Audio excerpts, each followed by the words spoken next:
بسم الله الرحمن الرحيم.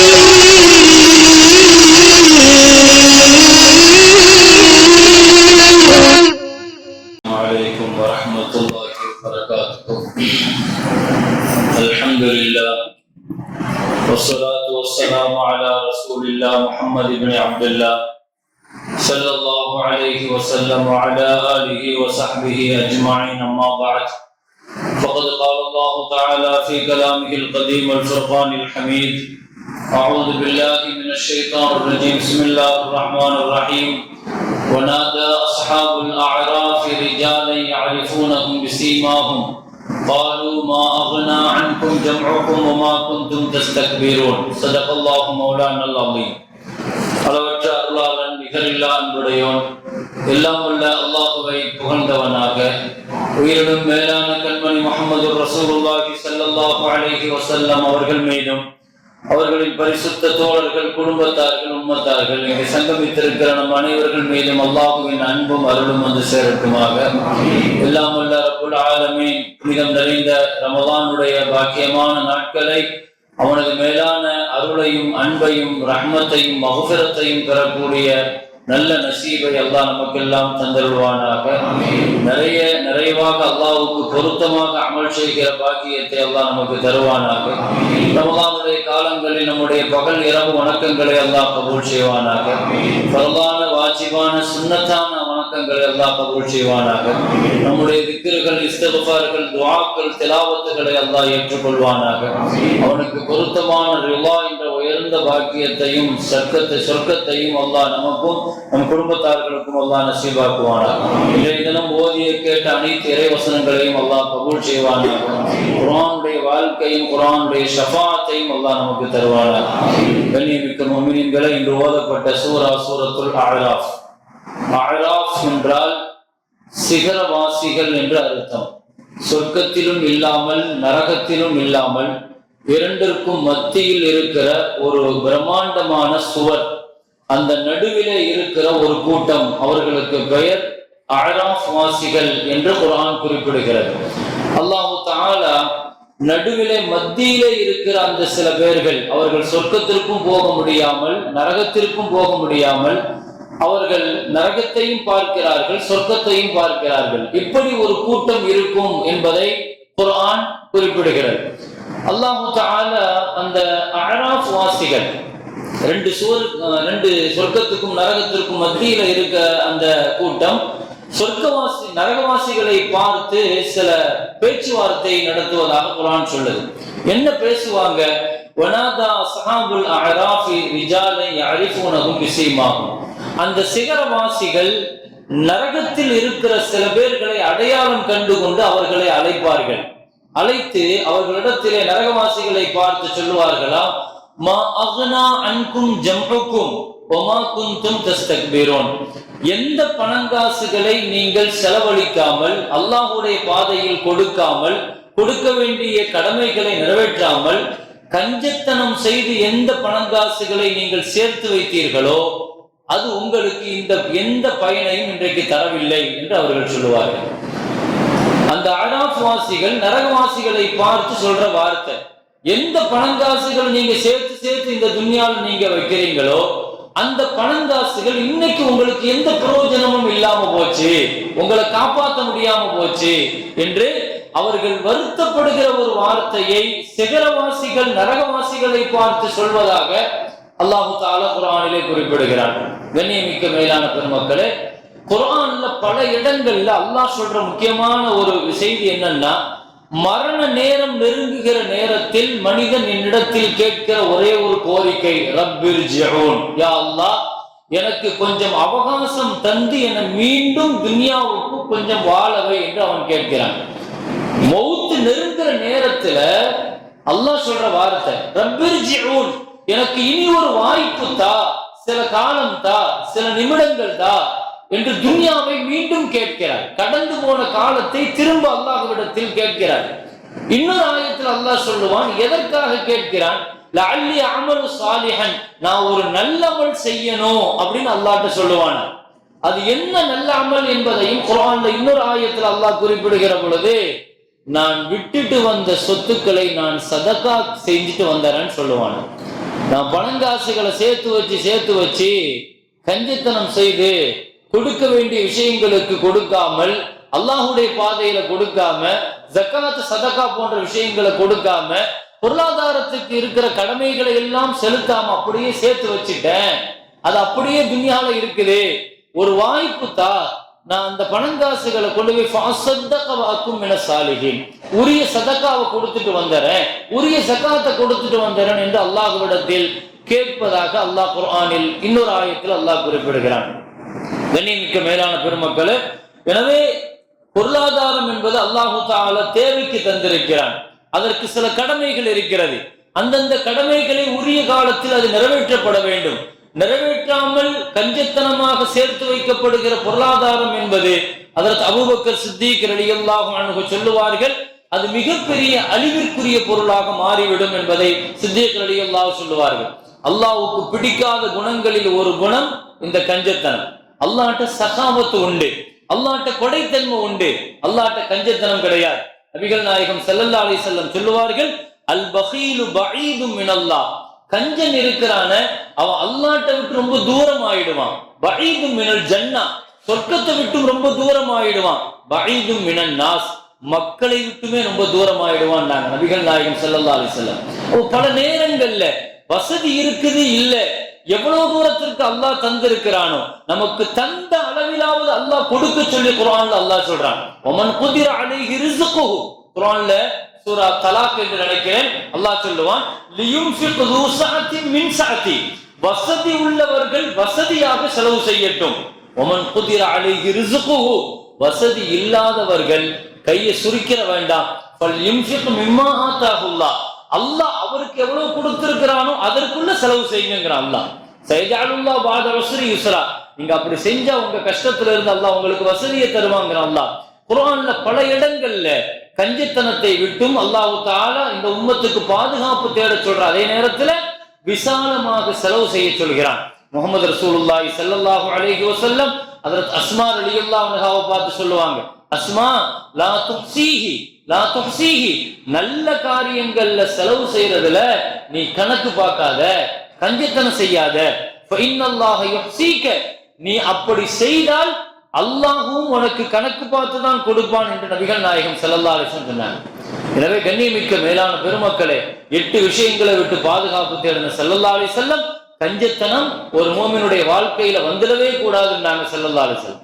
ஒவ்வொரு நாள் காலையில 2 மலக்கு அல்லாஹ் அனுப்பி வைக்கிறான்.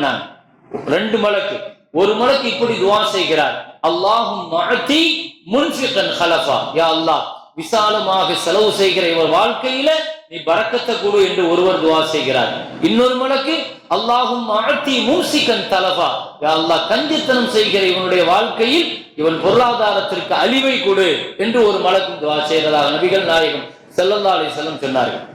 கண்ணியமிக்க மேலான பெருமக்களே, எனவே ஹஜ்ரத் ரசூலுல்லாஹி ஸல்லல்லாஹு அலைஹி வஸல்லம் சஹாபிகள்கிட்ட சொல்லுவாங்க, உங்க வசதி எவ்வளவோ அதுக்கு தகுந்த மாதிரி முயற்சி பண்ணுங்க. ஹஜ்ரத் அலி ரலியல்லாஹு ரொம்ப கஷ்டமான ஒரு வாழ்க்கை தான், அலி ரலியல்லாஹு ரொம்ப ஏழ்மையில வாழ்ந்தவங்க தான். ஒரு நாள் ஒரு யாசகர் வந்து அலி ரலியல்லாஹுட்ட யாசகம் கேட்கிறாங்க. ஹஜ்ரத் அலி ரலியல்லாஹு மகன் ஹசன் ரலியல்லாஹு கூப்பிட்டு சொன்னாங்க, உன்னுடைய தாய் ஃபாத்திமா ரலியல்லாஹுட்ட ஒரு 6 திர்ஹம் இருக்கும், அதுல ஒரே ஒரு திர்ஹத்தை நீ வாங்கிட்டு வா சதகா செய்யறதுக்கு என்று சொல்லி அனுப்பி வைக்கிறாங்க. அதற்கு ஹசன் ரலியல்லாஹு போய் ஃபாத்திமா ரலியல்லாஹு அன்ஹாட்ட போய் கேட்டாங்க. ஃபாத்திமா ரலியல்லாஹு அன்ஹா சொன்னாங்க, இல்ல அது நான் மாவு வாங்குறதுக்கு எல்லாம் வச்சிருக்கிறேன் அப்படின்னு சொன்னாங்க. மாவு வாங்குறதுக்காண்டி வச்சிருக்கிறேன், அதுக்குள்ள தந்துட்டு போனாரு உன்னுடைய தந்தை அப்படின்னு சொல்லி திரும்ப அனுப்பி விட்டாங்க. ஹசன் ரலியல்லாஹு அலி ரலியல்லாஹுட்ட போனாங்க. அலி ரலியல்லாஹு கேட்டாங்க, என்ன ஆச்சுன்னு கேட்டாங்க. அதற்கு அலி ரலியல்லாஹு சொன்னாங்க, இல்ல நீங்க மாவு வாங்குறத கொடுத்து வச்சிருக்கீங்க, உங்க அம்மாட்ட சொல்லு 6 திர்ஹத்தையும் வாங்கிட்டு வான்னு சொன்னாங்க. முதல்ல அனுப்பும் போது 1 திர்ஹத்தை வாங்கிட்டு வான்னு சொன்னாங்க. திரும்ப அந்த வார்த்தையை சொன்ன உடனே ஹஜ்ரத் அலி ரலியல்லாஹு இருக்கிற 6 திர்ஹத்தையும் வாங்கிட்டு வான்னு சொல்லி ஹஜ்ரத் அலி ரலியல்லாஹு கொடுத்துட்டாங்க. 6 திர்ஹத்தையும் சதகா கொடுத்துட்டாங்க. சிறிது நேரம் அந்த பக்கமா ஒருத்தர் ஒட்டகத்தை கொண்டு வந்தாரு. ஹஜ்ரத் அலி ரலியல்லாஹு கேட்டாங்க, ஒட்டகம் எவ்வளவுன்னு சொல்லிட்டு அவர்கிட்ட விலை பேசினாங்க. அவர் சொன்னாரு, ஒட்டகம் 140 திர்ஹம் சொன்னாரு. 140 திருகம், கையில காசு இல்ல, இருந்த 6 திருகத்தையும் கொடுத்தாச்சு. அதற்கு அலி ரலியல்லாஹு சொன்னாங்க, அந்த 140 திருகம் தானே, சரி 140 நான் தரேன், எனக்கு கொஞ்சம் டைம் கொடுங்க, நான் உங்கள்கிட்ட இருந்த வியாபாரத்தை முடிச்சுக்கிட்டேன் என்று சொல்லி அந்த ஒட்டகத்தை வாங்கியாரான். இந்த இடத்துல கட்டிட்டு போன்னு சொன்னாங்க. அவர் இந்த இடத்துல கட்டிட்டு போயிட்டார். கொஞ்ச நேரத்துல இன்னொருத்தர் அந்த பக்கமாக வந்தாரு. அலி ரலியல்லாஹு, ஒட்டகம் யாரு? என்னுடையதுதான், எவ்வளவுக்குன்னு கேட்டாங்க. அதற்கு அலி ரலியல்லாஹு 200 திர்ஹம் என்று சொன்னார்கள். 200 திர்ஹம் நான் உடனே சரி நான் வாங்கிக்கிறேன்னு சொல்லிட்டு அதே இடத்துல வியாபாரம் முடிஞ்சிருச்சு. வியாபாரத்தை முடிச்சுட்டாங்க. அந்த 140 அவருக்கு கொடுத்துட்டு 60 திர்ஹத்தை அதற்கு அலி ரலியல்லாஹு வீட்டுக்கு கொண்டு போறாங்க. கொடுத்தது எவ்வளவு? 6 திர்ஹம் கொடுத்தார். கண்ணுக்கு முன்னால இவ்வளவு சாதாரணமாக நிதர்சனமாக அதற்கு அலி ரலியல்லாஹு பார்த்தார். அல்லாஹ் மன்ஜா பில் ஹஸனதி ஃபலஹு அஷ்ரு அம்சாலிஹா, ஒன்னு நீங்க கொடுத்தீங்கன்னா நான் 10 தருவாங்க அல்லாஹ். அதற்கு அலி ரலியல்லாஹு 6 கொடுத்தார்கள், 6 திர்ஹம். கொஞ்ச நேரத்துல நடந்தது, 60 திர்ஹம் அதற்கு அலி ரலியல்லாஹுடைய கைக்கு கிடைத்தது. இது மாதிரி அதற்கு அலி ரலியல்லாஹுடைய வாழ்க்கையில் நிறைய நடந்திருக்கு. வாழ்க்கை கஷ்டம்தான். ஒரு காலகட்டம், ஆரம்ப காலகட்டத்தில் இப்படி கஷ்டமா வாழ்ந்தவங்க தான். அல்லாஹ் குர்ஆன்ல சொல்ற சத்தியமான வார்த்தை, கஷ்டமான காலத்திலையும் கூட நீங்க தாராளமாக செலவு பண்ணீங்கன்னா அல்லாஹ் உங்க வாழ்க்கையை விசாலமாக்கி தருவாங்கிறது குர்ஆனுடைய வார்த்தை. இதை முழுக்க முழுக்க நம்ம பார்க்கிறது அலி ரலியல்லாஹுடைய வாழ்க்கையில பார்க்கலாம். ஒண்ணுமில்ல, ஒரு நாள் அதற்கு ஃபாத்திமா ரலியல்லாஹு அன்ஹா மனைவிட்ட கேட்டாங்க, அதற்கு அலி ரலியல்லாஹு உனக்கு என்ன வேணும்னு கேட்டாங்க. கடுமையான காய்ச்சல்ல இருக்கிற ஃபாத்திமா ரலியல்லாஹு அன்ஹாவுக்கு மாதுளம்பழம் சாப்பிடணும்னு ஆசையா இருந்துச்சு. பொதுவா காய்ச்சல்ல மற்ற நேரங்கள்ல ஆசை இல்லாட்டா கூட இந்த காய்ச்சல் நேரத்துல ஏதாவது ஒரு பொருள் மேல ஆசை வரும். இது மனிதனுடைய இயல்பு. தடுக்கப்பட்ட நேரங்கள்ல சாப்பிடுற அந்த உணர்வு வரதுதான். அதற்கு அலி ரலியல்லாஹு அந்த அம்மா சொன்னாங்க, எனக்கு மாதுளம்பழம் வேணும். அதற்கு அலி ரலியல்லாஹு மாதுளம்பழம் போய் வாங்கிட்டு கஷ்டப்பட்டு வாங்கிட்டு வராங்க. ஒரு மாதுளம்பழம் வாங்குறதுங்கிறது அவங்களை பொறுத்த வரைக்கும் அது கஷ்டம்தான். வாங்கிட்டு வர வழியில ஒரு யாசகர் இருந்தார். சரி, என் மனைவிட்ட கேட்டேன், இந்த யாசகர்கிட்டையும் கேட்குவோமேன்னு சொல்லிட்டு மறைச்சு வச்சுட்டு கேட்டாங்க, உனக்கு என்னப்பா ஆசை இருக்குதுன்னு கேட்டாங்க. அவரும் யதார்த்தமா எனக்கு மாதுளம்பழம் சாப்பிடணும் போல இருக்குதுன்னு சொல்லிட்டார். அது கையில இருக்கிற மாதுளம்பழத்தை பார்த்துட்டு சொன்னாரா இல்ல அவருக்குள்ள ஆசையான்னு தெரியல. அல்லாஹ்வுடைய சோதனை அப்படித்தானே இருக்கும். அதற்கு அலி ரலியல்லாஹு யோசிக்கிறாங்க, மனைவி சாப்பிடணும்னு ஆசைப்பட்டாங்க, யாசகரும் ஆசைப்படுறாங்க, சரி கொடுத்துருவோம்னு சொல்லிட்டு யாசகத்தை கொடுத்துட்டு வந்தாங்க. என்னங்க வாங்கிட்டு வரலையான்னு கேட்டாங்க ஃபாத்திமா ரலியல்லாஹு. அலி ரலியல்லாஹு சொன்னாங்க, வாங்கிட்டு வந்தேன், இப்படி நடந்துச்சு, கொடுத்துட்டேன், அல்ஹம்துலில்லாஹ், இப்ப எனக்கு ஒன்றும் ஆசை இல்லை, நீங்க கொடுத்தது எனக்கு ரொம்ப சந்தோஷம் தான் சொல்லிட்டாங்க. வாயளவுல சொல்லல, மனசளவுல சொன்னாங்க. அது ஃபாத்திமா ரலியல்லாஹு. கொஞ்ச நேரத்துல வீடு தட்டப்படுற சத்தம் கேட்டுச்சு, கதவு தட்டப்பட்டுச்சு. அதற்கு சல்மானுல் ஃபாரிஸ் ரலியல்லாஹு, நபிகள் நாயகம் ஸல்லல்லாஹு அலைஹி வஸல்லம் உங்களுக்கு இதை அன்பளிப்பாக கொடுத்துட்டு வர சொன்னாங்க அப்படின்னு கொண்டு வந்து கொடுத்தாங்க. ஒரு தட்டு, அந்த தட்டு மூடப்பட்டிருக்குது. திறந்து பார்த்தார்கள், அதிலே மாதுளம்பழம் இருந்தது. எத்தனை மாதுளம்பழம் இருக்குது? 9 மாதுளம்பழம் இருந்துச்சு. 9 மாதுளம்பழத்தை பார்த்து அதை அலி ரலியல்லாஹு சொன்னாங்க, இது எனக்கு வர வேண்டியதல்ல, இதை ரசூலுல்லாஹ்ட்ட திருப்பி கொடுத்துருங்க அப்படின்னு சொன்னாங்க. அதுல சல்மானுல் ஃபாரிஸ் ரலியல்லாஹு எப்படி நீங்க சொல்றீங்கன்னு கேட்டாங்க. இல்ல, அல்லாஹ் குர்ஆன்ல 1 கொடுத்தா 10 தருவதாக சொல்றான், நான் 1 கொடுத்திருக்கிற 9 தான் இருக்குது, கண்டிப்பா இது எனக்கு வர வேண்டியதா இருக்காது என்று சொன்னவுடன் தன்னுடைய ஜேப்புல இருந்து நான் சோதிக்கிறதுக்கு தான் ஒன்னு மறைச்சு வச்சேன்னு சொல்லிட்டு இன்னொரு மாதுளம்பழத்தை எடுத்து வச்சு 10 கொடுத்தாங்க. அது அலி ரலியல்லாஹு. அப்ப வாழ்க்கையில நிதர்சனமா நிறைய இந்த மாதிரி விஷயங்களை பார்த்திருக்கிறாங்க. நம்ம வாழ்க்கையில கூட இந்த மாதிரி நிறைய பார்த்திருப்போம். அல்லாஹ் தஆலாவுக்காக வேண்டி ஒரு கஷ்டம் இருக்குது, நமக்கு சூழ்நிலை இருக்குது, கையில இருக்குதோ இல்லையோ, இருக்கிற அளவுக்குள்ள கொடுத்தால் சைஜஅலுல்லாஹ் பாத உஸ்ரி யுஸ்ரா. அதற்கு அலி ரலியல்லாஹு சொல்றாங்க, என் வாழ்க்கையில அப்படி கஷ்டத்துல கொடுத்தேன், பின்னால ஒரு வாழ்க்கை எனக்கு அல்லாஹ் வசதியை தந்தான். அலி ரலியல்லாஹுடைய வாழ்க்கையில காலையில ஃபஜ்ர் தொழுகைக்காக எழுந்திருச்சு வெளியே போனா 40,000 ஒரு நாள் சதகா, என்னுடைய சேரிட்டிங்கிறாங்க. ஒரு நாள் சதகா, ஒவ்வொரு நாளும் நான் காலையில எழுந்திருச்சு போகும்போது பாக்கெட்ல எடுத்துட்டு போறது 40,000 ரூபாய் எடுத்துட்டு போவேன். ஒரு காலகட்டம் எனக்கு மகர் கொடுக்க முடியாம இருந்துச்சு, வலிமா வைக்க முடியாம இருந்துச்சு. நான் கஷ்டப்பட்டு யூதனுடைய கிணத்துல தண்ணி இறைச்சி இப்படி எல்லாம் வாழ்ந்த ஒரு காலகட்டம். எனவே நபிகள் நாயகம் ஸல்லல்லாஹு அலைஹி வஸல்லம் சொன்னார்கள், குடும்ப வாழ்க்கை, குடும்பத்திற்காக, மனைவிக்காக, மக்களுக்காக பெற்றோருக்காக தாராளமாக நீங்கள் செலவு செய்யுங்கள், அல்லாஹ் உங்களுக்கு விசாலமாக தருவான். அதுல கஞ்சத்தனம் செய்யாதீங்கிறாங்க நபிகள் நாயகம் ஸல்லல்லாஹு அலைஹி வஸல்லம். ஹிந்தாங்கிற ஒரு பெண்மணி ஸல்லல்லாஹு அலைஹி வஸல்லத்துல வந்து சொன்னாங்க, யா ரசூலல்லாஹ், என் கணவர் ரொம்ப கஞ்சனாக இருக்கிறார், குடும்ப செலவுக்கு கூட தரமாட்டுக்காரு, நான் பிள்ளைய வச்சுட்டு ரொம்ப கஷ்டப்படுறேன், சில நேரங்கள்ல அவருக்கே தெரியாம அவர் பாக்கெட்ல நான் கையை வச்சிருவேன்னு நான் எடுத்துக்கலாமான்னு கேட்டான். ஸல்லல்லாஹு அலைஹி வஸல்லம், குஸி ஓ வலதக்கி, உனக்கும் உன் பிள்ளைக்கும் அவர் தராமல் கஞ்சத்தனம் செய்யறாருன்னா தாராளமாக நீ எடுக்கலாம், உனக்கு ஹலாலுன்னாங்க நபிகள் நாயகம் ஸல்லல்லாஹு அலைஹி வஸல்லம். ஒரு மூமின் அவன் கஞ்சனாக இருக்கக்கூடாதுங்கிறாங்க ஹஜ்ரத் ரசூலுல்லாஹி ஸல்லல்லாஹு அலைஹி வஸல்லம்.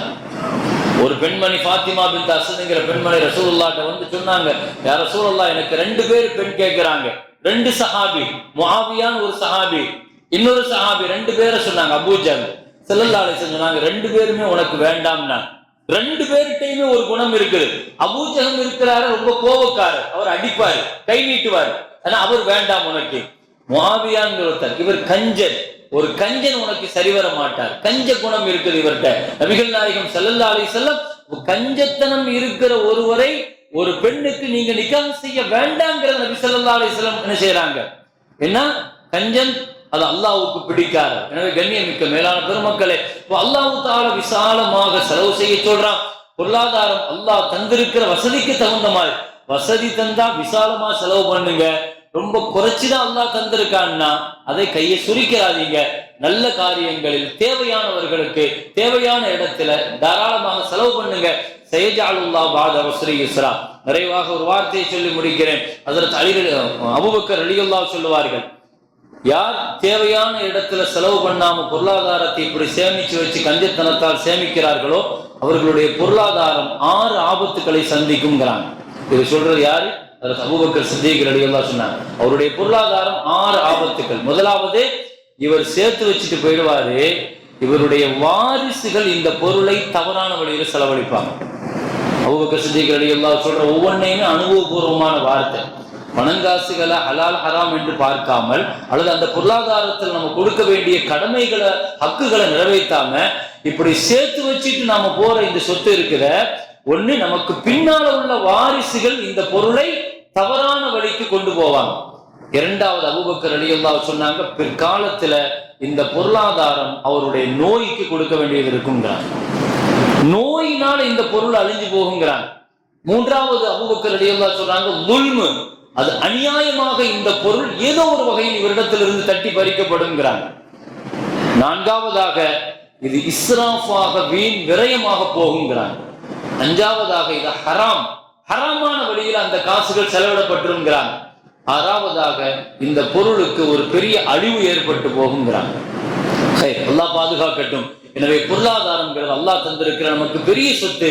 நபிகள் நாயகம் ஸல்லல்லாஹு அலைஹி வஸல்லம் சொல்லுவார்கள், தீர்க்க முடியாத நோய்கள் இருந்தால் கூட தாஉ பிஸ்ஸதகாத், சதகாக்களை கொண்டு உங்கள் நோய்க்கு மருந்தாக்குங்கள் நாங்க ஸல்லல்லாஹு அலைஹி வஸல்லம். சதகாங்கிறது சாதாரண விஷயம் கிடையாது. ஒருத்தர் சொல்றாரு, 7 வருஷமாக, ஒரு சஹாபி சொல்ற வார்த்தை, 7 வருஷமா எனக்கு இருந்த நோய் எந்த மருத்துவத்திற்கும் அது குணமாகல, சதகா, ரசூல் ஸல்லல்லாஹு அலைஹி வஸல்லம் சொன்ன சதகாவின் மூலமா எனக்கு அந்த நோய் குணமாச்சுங்கிறாங்க. எனவே சதகாவை சாதாரணமா நினைக்காதீங்க, அது ஷிஃபாவை தரும், அது ஆயுளை தரும், வாழ்க்கையில் நமக்கு பரக்கத்தையும் ரிசுக்கையும் எத்தனையோ பாக்கியங்களை கொடுக்கும். எனவே தாராளமாக நல்ல காரியங்கள், குடும்பத்திற்காக, தேவை உள்ளவர்களுக்காக, பொருளாதாரத்தினுடைய ஹக்குகளுக்காக இதுல விசாலமாக செலவு செய்யுங்கள். அல்லாஹு தஆலா நமக்கு விசாலமான வாழ்க்கையை தருவான். ஆஃபிரு தஅவானா அல்ஹம்துலில்லாஹி ரப்பில் ஆலமீன். அல்லாஹும்ம தகப்பல் மின்னா ஸலாத்தனா வ ஸியாமனா வ கியாமனா வ ருகூஅனா வ சுஜூதனா وتضرعنا وتخشعنا وتمم تقصير أعمالنا وتجاوز عنا سيئاتنا وتوفنا مع الأبرار. صلى الله وسلم على سيدنا محمد وآله وصحبه أجمعين. الحمد لله رب العالمين. صلى الله على محمد صلى الله عليه وسلم. صلى الله على محمد صلى الله عليه وسلم. صلى الله على محمد يا رب صل عليه وسلم.